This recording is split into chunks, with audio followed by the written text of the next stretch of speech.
우리는 파이터입니다. 라는 제목으로 은혜 나누기를 원합니다. 여러분, 예수 믿는 사람과 예수 믿지 않는 사람, 그리스도인과 비그리스도인의 차이점 뭐라고 생각하십니까? 여러 가지가 있겠죠.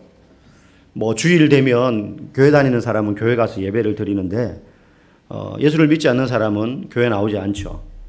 또 밥 먹기 전에 교회 다니는 사람은 비록 이렇게 하더라도 식사 기도를 합니다. 안 하면 뭔가 좀 찝찝해요. 가끔 잊어먹고 할 때가 있지만 그러고 나면 갈등이 생깁니다. 잠깐 지금이라도 해? 에이, 이미 밥이 넘어갔는데 이런 차이. 여러분, 이 정도가 그리스도인과 비그리스도인의 차이라고 할 수 있을까요? 사실 이건 별거 아니잖아요. 물론 주일날 예배 오는 게 너무너무 복되고 중요한 일이긴 하나 그렇다고 해서 그게 결정적인 차이는 아닐 거라고 생각합니다. 우리가 밥 먹기 전에 식사 기도를 하고 주일이 되면 그냥 이불 속에서 늦잠 자지 않고 그 유혹을 물리치고 그래도 교회 가서 예배 드려야지 하면서 나오게 하는 이유가 있잖아요. 그게 결정적인 차이죠. 우리가 믿지 않는 자들과 구별된 신앙적인 어떤 행동들을 하게 만드는 동기. 그 동기가 뭐냐? 예수님은 나의 구원자이십니다. 나는 예수를 믿어 구원받았습니다. 이 복음의 한 줄로 표현할 수 있는 이 핵심, 이걸 믿느냐 믿지 않느냐. 이것 때문에 우리는 주일날 와서 예배 드리는 거고 헌신하는 거고 헌금하는 거고 그렇게 하는 거예요. 그렇다면 이게 동기라면 거기서부터 자란 마치 잎사귀 열매와 같은 삶의 모습은 어떠해야 하느냐. 우리가 주일이면 예배 드리러 교회 오고 식사기도 하고 하는 건 여러 열매 중에 하나죠. 그 뿌리는 뭐예요? 아까 말씀드린 것처럼 예수님이 나의 구세주이십니다. 이 뿌리에서 자란 열매들입니다. 중요한 건 예수님은 나의 구세주십니다. 이 사실을 마음속에 있는 것이기 때문에 사람들은 잘 볼 수가 없어요. 뭘 보고 그 마음의 것을 짐작하는 겁니까? 삶의 열매들을 보고. 내 주변에 있는 사람들이 내 삶의 열매를 보고 저 사람은 정말로 예수를 바로 믿는 사람인 것 같아. 내가 볼 때 저 사람은 나는 안 믿으니까 이런 말 할 자격이 없을지 모르나 저 사람은 나이롱 신자 같아. 자기들 나름대로의 기준이 있는데 다 그게 뭐냐면 믿는 자의 삶의 열매를 보고 그걸 구분한다는 거예요. 그러면 복음을 진짜 믿는다는 그리스도인, 그 사람의 삶은 어떠해야 하는가? 그 삶의 모습에서 이제 차이점이 드러나는 거죠. 오늘 22절, 23절 우리 같이 한번 읽어보겠습니다. 시작. 그러나 만일 육신으로 사는 이것이 내일의 열매일진데 무엇을 택해야 하는지 나는 알지 못하노라. 내가 그 둘 사이에 끼었으니 차라리 세상을 떠나서 그리스도와 함께 있는 것이 훨씬 더 좋은 일이라. 그렇게 하고 싶으나. 바울이 이렇게 말합니다. 지금 내가 육신으로 이 땅에 사는 것이 좋은지 육신을 떠나 죽어서 그리스도에게로 가는 것이 좋은지 잘 모르겠지만 한 가지 확실한 건 내 마음은 세상을 떠나 그리스도와 함께 있고 싶은 것이 솔직한 심정이다. 내 솔직한 심정은 바울이 얼마나 사명감을 가지고 사역을 하고 있었습니까? 그런데 이 사명도 중요한데 솔직히 내 마음은 빨리 내가 주님 앞에 가고 싶다는 거예요. 여러 가지 이유가 있겠죠. 복음을 전하는 삶이 너무 힘들어질 수도 있겠고 바울의 몸에 여러 가지 지병이 있었다고 하니까 걸어다니는 종합병원이었다고 하는 학자들도 있더라고요. 기도해도 안 낫는 그런 게 고통스러워질 수도 있고 여러 가지 이유가 있겠지만 바울의 마음은 아마 그런 것보다 저 행복한 주님의 나라에 하루라도 더 빨리 가고 싶다. 이 기대가 컸기 때문 아니겠어요? 바울이 말합니다. 내 솔직한 마음은 그렇게 하고 싶으나. 여러분, 우리의 솔직한 마음은 어떻습니까? 여러분 솔직한 마음은 어때요? 반대 아닙니까? 주를 위해서 헌신하겠지만 세상을 떠나기는 싫어요. 그죠? 제가 지난주에 신학생 시절에 이제 어려운 과정을 거쳐서 신학대학원에 입학을 했어요. 그러니까 얼마나 좋습니까? 그래가지고 공부하고 기도하고 하면서도 주님, 제가 목회자로 헌신하겠습니다. 제가 주님을 위하여 제 인생을 주께 드리겠습니다. 헐벗고 굶주리더라도 이 길을 끝까지 가겠습니다. 주의 길인 줄 알고 가겠습니다. 막 이렇게 하면서도 마음 한구석에는 그래도 저기 오지로 선교사는 안 보냈으면 뭐 이런 숨겨진 마음이 있었다고 그랬잖아요. 개똥밭에 굴러도 어디가 좋다고요? 이승이 좋다. 이런 말들 하지 않습니까? 내 속에 그리스도를 위하여 헌신은 하겠지만 세상을 떠나도 좋다. 이런 마음이 없더라는 거예요. 제가 결혼 전에 예수님의 재림에 대해서 심각하게 생각해 본 적이 있습니다. 오랜 기간. 한 몇 개월. 예수님이 이 땅 가운데 막 그런 생각하면요. 하늘을 한 번씩 쳐다봐요. 이러는 순간에 예수님이 오시는 거 아니야? 나는 정말 지금 당장이라도 지금 당장 이 순간에 예수님이 재림하시기를 바라고 있는가? 이 질문을 저한테 계속 해봤어요. 그러면 어떤 상황일 때 예수님이 오시는 게 가장 좋을까? 이렇게 앞에서 설교할 때 예수님이 오시면 가장 영광스러울까? 금식하며 기도할 때 예수님이 오시면 가장 영광스러울까? 뭐 이런저런 뭐 재림에 내가 재림하면 정말로 기쁠까? 예수님이 재림하실 때 나는 정말 기쁠까? 이 세상의 것이 아쉽지 않을까? 막 이런 상상을 막 해봤어요. 근데 좀처럼 그게 마음에 와닿지 않아요. 믿음의 고백으로는 예수님 빨리 오십시오. 마라나타 주 예수여 어서 오시옵소서. 찬양도 하고 고백도 하는데 나는 진짜 예수님이 지금 당장 오시면 아쉬운 게 하나도 없을까 이 세상에? 뭐 이런 질문을 저 스스로에게 오랫동안 해보다가 내린 결론이 있었어요. 그 당시입니다. 지금은 다릅니다. 그 당시에 주님 지금 당장 오시는 거 좋긴 한데 그래도 오실 때 오시더라도 제가 결혼은 하고 난 다음에 오시면 좋겠습니다. 결혼 장가는 한번 가봤으면 좋겠어요. 그게 결론이었어요. 몇 달 동안의 결론. 그 말은 뭐예요? 지금은 안 오시면 조금 뒤에 오시면 안 돼요. 지금 저 여인이랑 정말로 연애하는 게 즐겁거든요. 연애에서 끝나면 아쉽잖아요. 결혼을 해보고 싶잖아요. 물론 지금의 아내랑 그때 이제 연애 중이었지만 여러분 우리 안에 이런 것들 하나씩 있잖아요. 그게 가족이 될 수도 있고 내가 하는 일이 될 수도 있고 돈이 될 수도 있고 그리스도를 위하여 살겠다고 다짐하지만 여전히 우리의 마음속에는 하나님의 나라에서 내가 지금 당장이라도 주님과 함께 가고 싶다는 것보다는 이 세상에서 누리고 싶은 것들, 이루고 싶은 욕망들이 주님을 위하여 하겠습니다라는 것을 포장되어 가지고 있는 것들이 한두 개씩은 다 우리의 마음속에 있다는 겁니다. 근데 바울의 선택은 무엇이었다고 그랬어요? 내가 정말로 지금 당장이라도 주님 앞에 가고 싶지만 그러나 남아있겠다. 우리 24절 말씀 읽어봅시다. 내가 육신으로 있는 것이 너희를 위하여 더 유익하리라. 내가 살 것과 너희 믿음의 진보와 기쁨을 위하여 너희 무리와 함께 거할 이것을 확실히 아노니. 무슨 말이에요? 내가 주님 앞에 지금 당장이라도 가고 싶은 게 내 개인적인 마음이긴 하나 내가 이 땅에 남아있는 것이 너희들에게 훨씬 더 유익한 일이기 때문에 나는 남아있겠다. 왜? 믿음이 자라고 너희들의 믿음이 자라고 또 기쁨 가운데 이 고난 중에도 신앙생활을 하면서 살아갈 수 있도록 하는 것에 내가 도움이 될 수 있기 때문에. 바울은 자기 개인적인 소망은 주님 앞에 빨리 가고 싶은 것이었는데 공동체의 유익을 위해서 자신이 이 땅에 남아있는 것이 더 좋겠다. 이렇게 선택을 했어요. 이것이 예수 그리스도를 믿는 성도가 복음에 합당하게 살아가는 첫 번째 삶의 모습이에요. 공동체의 유익을 위하여 신앙생활을 하는 것입니다. 공동체의 유익을 위하여 신앙생활을 하는 거예요. 우리가 이 힘들고 치열한 세상 속에서 이리 치이고 저리 치이고 뭐 좀 제대로 해보려고 하는데 마음대로 되는 것은 없고 그렇게 고생하며 사느니 내가 예수 믿는 사람이니까 어차피 빨리 주님 나라에 가는 것이 더 좋지 않겠나 이렇게 생각할 수 있지만 주님의 우리를 향하신 생각은 다릅니다. 주님은 우리가 아무리 이 세상의 삶이 고되고 힘들어도요 나를 위해서 너희 신앙생활 하지 말고 네가 속한 공동체를 위해서 넓게는 이웃을 위하여서 그들의 유익을 위해 신앙생활을 할 것을 우리에게 요구하십니다.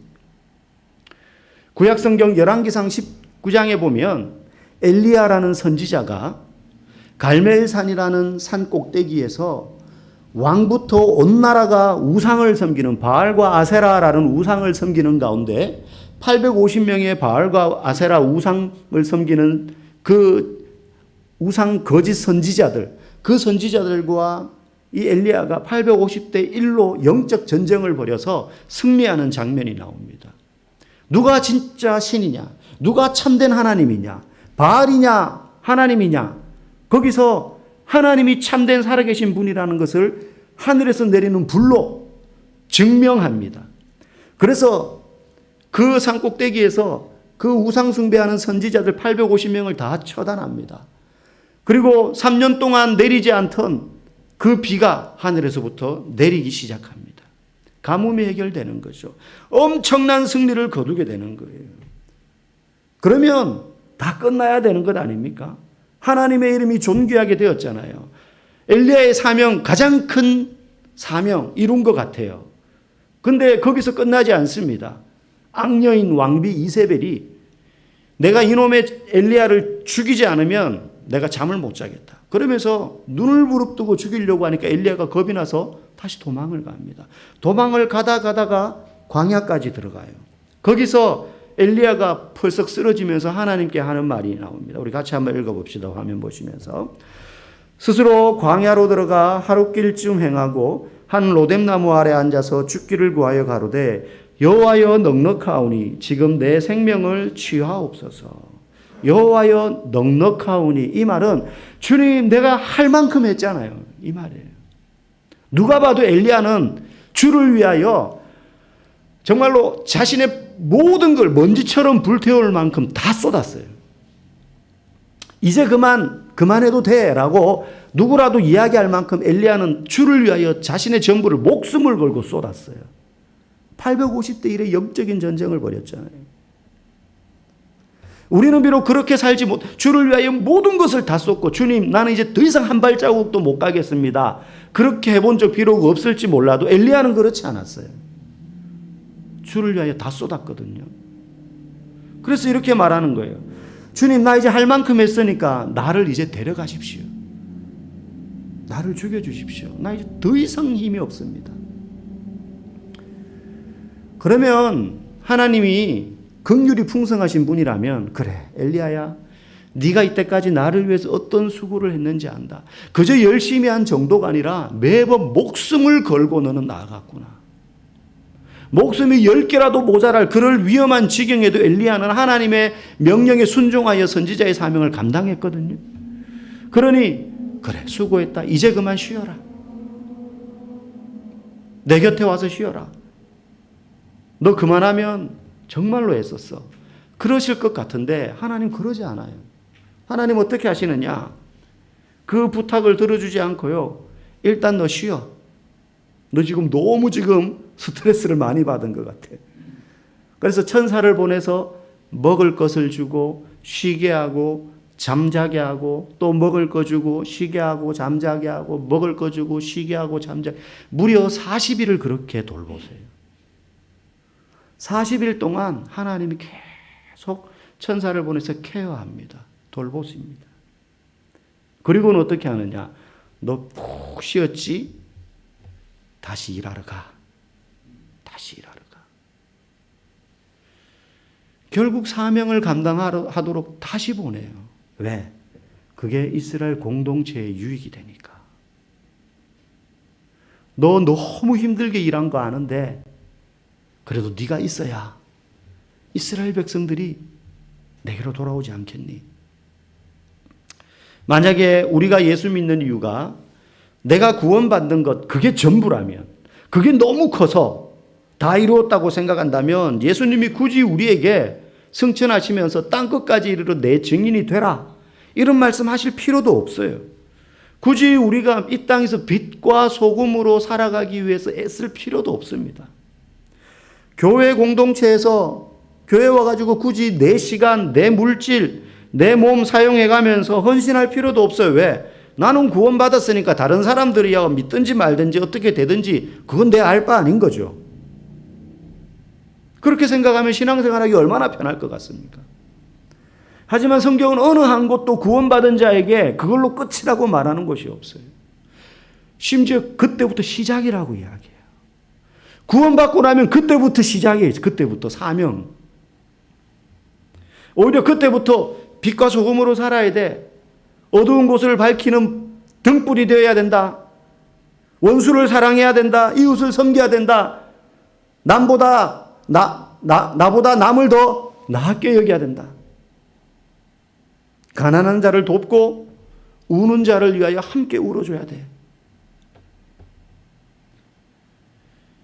우리가 믿지 않는 이웃들 사이에서도 이런 마음을 가지고 살아야 한다면 예수 믿는 자로서 함께 신앙의 길을 걸어가고 있는 한 교회 성도들에게는 우리가 어떤 모습으로 살아야 될 것인지 너무 분명하지 않습니까? 그래서 오늘 27절 이렇게 이야기합니다. 읽어봅시다. 시작. 오직 너희는 그리스도의 복음에 합당하게 생활하라. 이는 내가 너희에게 가보나 떠나 있으나 너희가 한 마음으로 서서 한 뜻으로 복음의 신앙을 위하여 협력하는 것과 그리스도의 복음에 합당하게 생활해라. 너희가 한 마음으로 서서 한 뜻으로 복음의 신앙을 위하여 협력하는 것이다. 자신만을 위하여 신앙생활 하지 말고 교회 공동체를 위해 한 마음으로 서로의 신앙을 협력해라. 신앙이 약한 성도, 내가 잘 모르는 성도, 그런 성도들을 위해서 사랑과 관심으로 협력하여 서로 세워주라는 거예요. 교회 나올 때 좌로나 우로나 치우치지 않고 앞만 보고 직진하시는 분들이 있습니다. 그래서 내 옆에 누가 있는지, 내 뒤에 누가 있는지 교회 딱 나오면 앞사람 뒤통수만 보다가 집으로 돌아가는 분들이 있어요. 인사 한마디 안 하고. 무슨 뜻이에요? 우리 성도들 중에 누가 지금 힘든지, 저분은 거의 안 빠지고 나오는 분인데 오늘 왜 안 나왔지? 이번 주에 한번 전화를 해볼까? 문자를 넣어볼까? 저분의 얼굴은 왜 저렇게 어둡지? 저번에 기도 부탁을 하셔서 기도하고 있는데 어떻게 되었을까? 한번 여쭤봐야겠다. 진전이 있는지. 관심을 기울이고 서로 협력하여 공동체를 세워가야 되는 거예요. 이게 복음에 합당한 삶의 모습입니다. 공동체의 유익을 위하여, 내가 능력이 많아서 유익을 끼치는 것이 아니라 이런 삶의 모습이 우리 안에 있을 때 공동체가 서로 협력하게 되는 거예요. 그래서 다락방에 참석해야 되고 여러 가지 양육과 훈련 가운데 서로 얽히고 설키고 엮여가야 되는 거예요. 시줄 날줄처럼. 그리고 섬김의 자리로 나아가는 것이고 그 자리를 지키는 것이죠. 안 믿는 이웃들을 위해서 함께 울어주고 슬퍼하는데 성도들끼리는 더 그래야 되죠.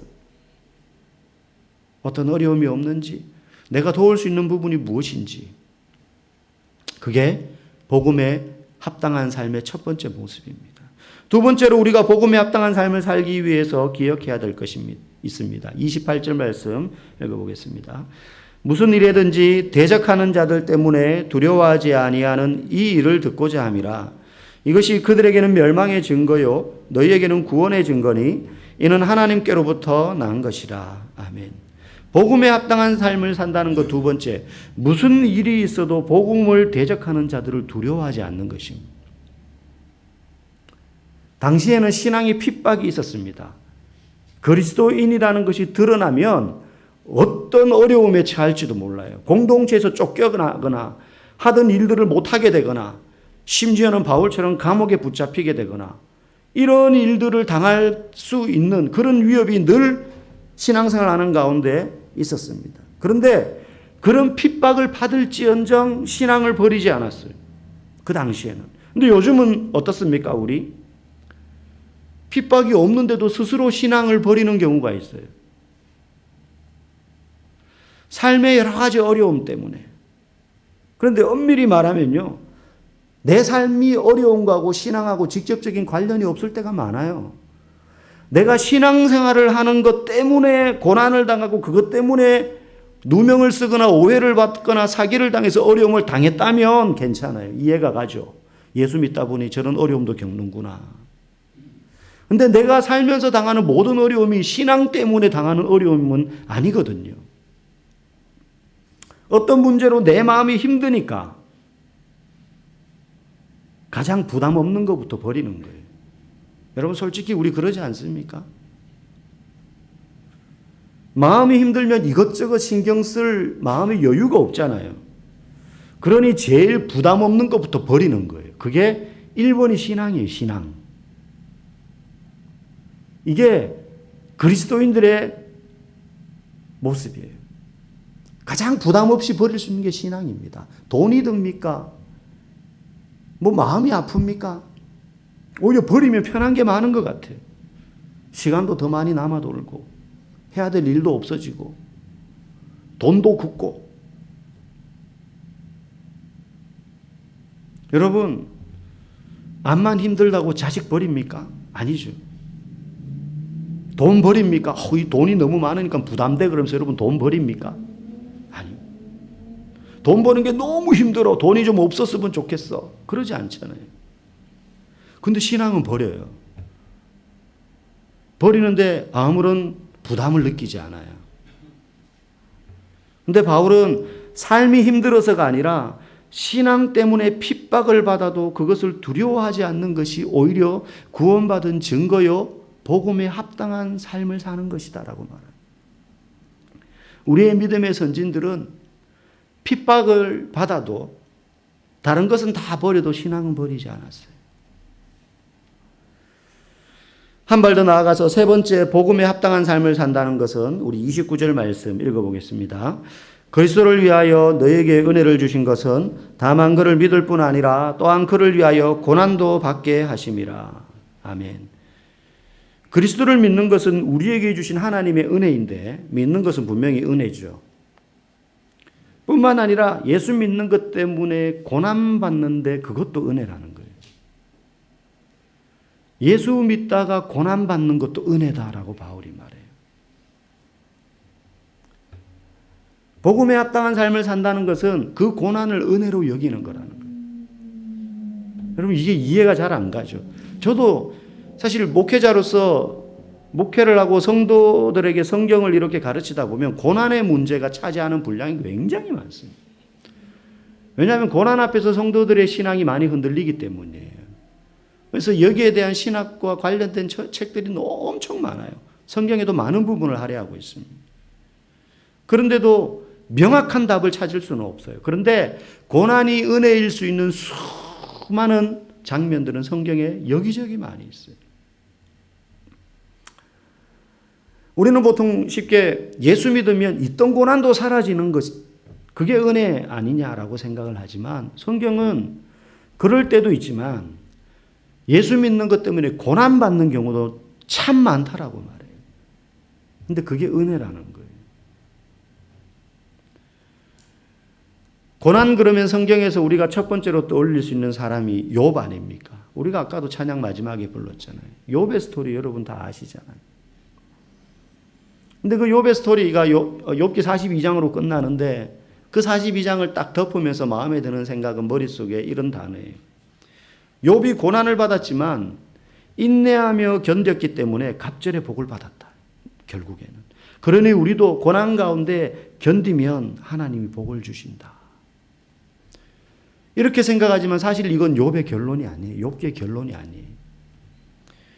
고난은 믿지 않는 자도 견뎌요. 믿음 없어도 견딥니다. 하나님 몰라도 고난을 견디는 인생 승리의 스토리를 많이 들어보잖아요. 교회 안 다니는 사람인데 불의의 교통사고를 당해서 장애인이 되었는데도 그 장애를 극복한 이야기 얼마든지 많이 들어요. 고난을 견디는 건 믿음 없어도 돼요. 욥의 이야기는 인간 승리의 스토리가 아니에요. 욥기 42장 욥기가 끝날 때 보면 욥이 결국에 하나님으로부터 많은 물질적인 복을 받습니다. 고난당하면서 잃어버렸던 가축, 재산, 성경에는 모든 것들을 이전보다 갑절로 받았다. 2배로 받았다 그랬어요. 더 많은 복을 받은 거죠. 그런데 유일하게 갑절로 주지 않으신 게 있어요. 그게 뭐냐면 자녀예요. 자녀. 고난당하기 전에 욥에게는 7명의 아들과 3명의 딸이 있었거든요. 그런데 이 고난을 다 견디고 난 다음에 하나님이 또 똑같이 3명의 딸과 7명의 아들을 다시 주세요. 근데 제가 이 부분에 오랫동안 부딪혔어요. 이게 왜 복이지? 가축하고 자식하고 같나? 가축을 갑절로 주지 않더라도 아니 이전에 죽었던 그 자식이 다시 살아서 돌아온다면 모르겠으나 이미 이전의 자식은 10명 다 죽었는데 또 다른 새로운 자식 10명 받았다 그래가지고 그게 해소가 됩니까? 20명을 준들 내가 자녀를 이전보다 2명을 받았으니까 그 예전에 잃어버렸던 10명 자식 잃어버린 것에 대한 그 아픔의 마음이 완전히 사라질까요? 제가 요비여도 그렇지 않을 것 같아요. 차라리 재산 갑절로 받지 못해도 죽었던 그 자녀들이 다시 돌아오는 게 복이잖아요. 근데 하나님 그렇게 주지 않으셨어요. 완벽하게 다 주지 않으셨어요. 그래서 저는 마지막에 욥이 받았던 그 모든 게 그게 진짜 복이라고 생각하지 않아요.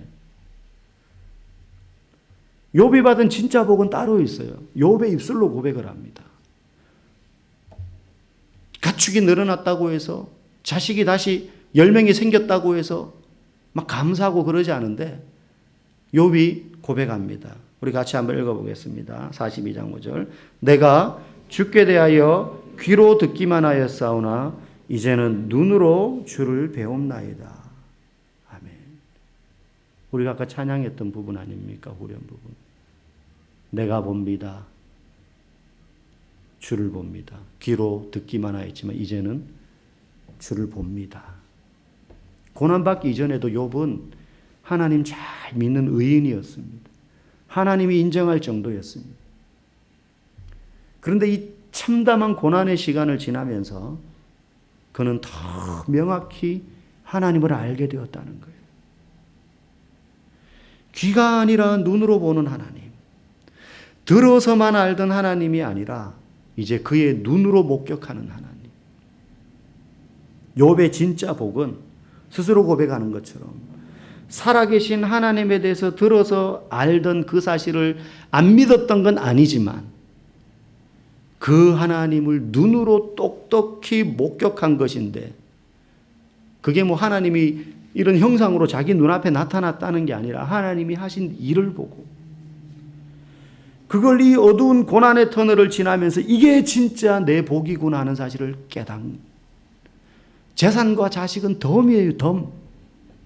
욥이 진짜 기뻤던 건 하나님을 이제 눈으로 볼 정도로 확실하게 만난 것이에요.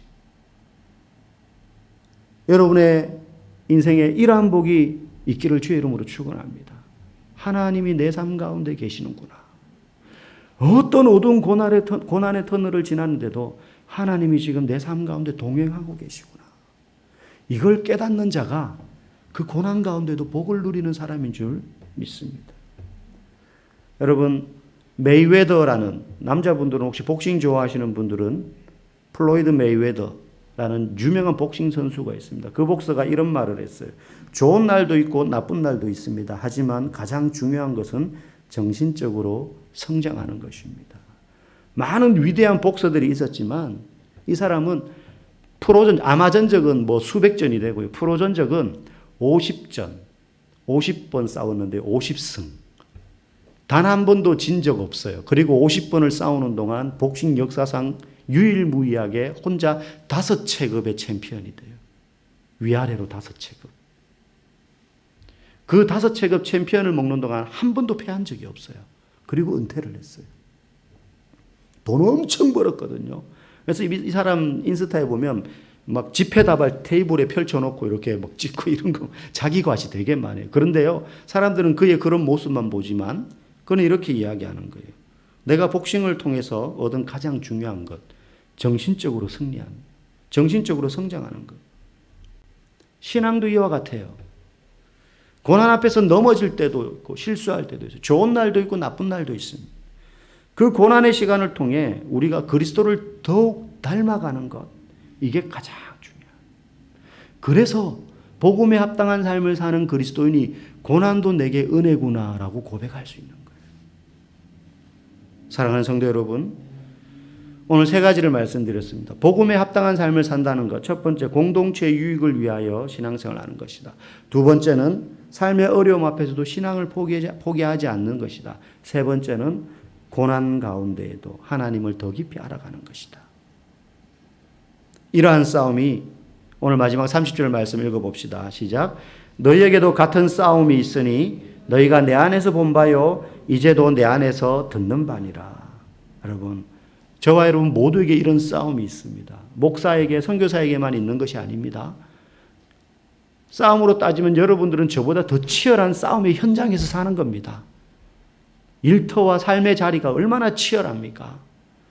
저는 오히려 여러분에 비하면 온실 속의 화초 같은 사람이에요. 근데 여러분은 야생화예요. 들꽃입니다. 거기서 싸워야 되는 거예요.